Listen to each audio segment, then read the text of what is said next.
in telecommunication world, there is standardization. That is who in the telecommunication world. What are the international standards? What with respect to internet standards world?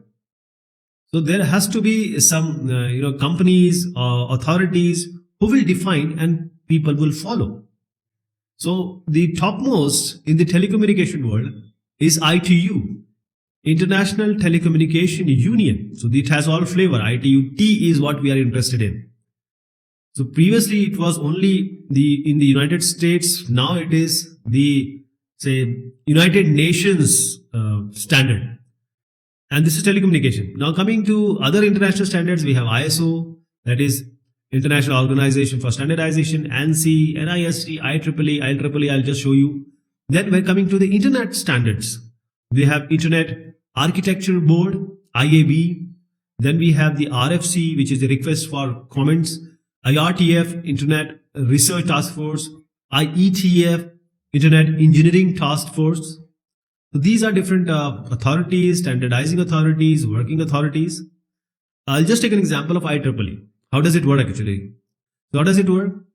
If you are talking about, say, Ethernet, then 802.3 is dealing with Ethernet. Wi-Fi 802.11 is going to handle.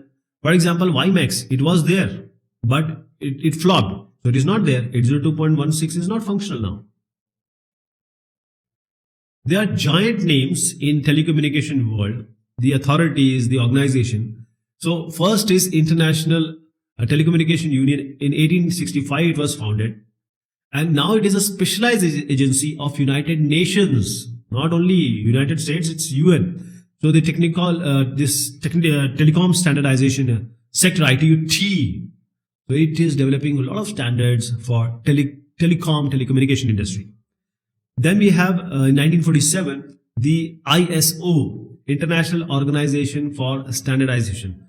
Please see that the acronym is IOS, but it is not spoken like this. It is spoken as International Standard of International Organization for Standard, not International Standard Organization, right? So this makes industrial standards, even the management standards. In 1906, the International Electrotechnical Commission, it publishes standards for the electrical and electronic industries. Then we have ISO-IEC Joint Technical Committee. This is for IT standards.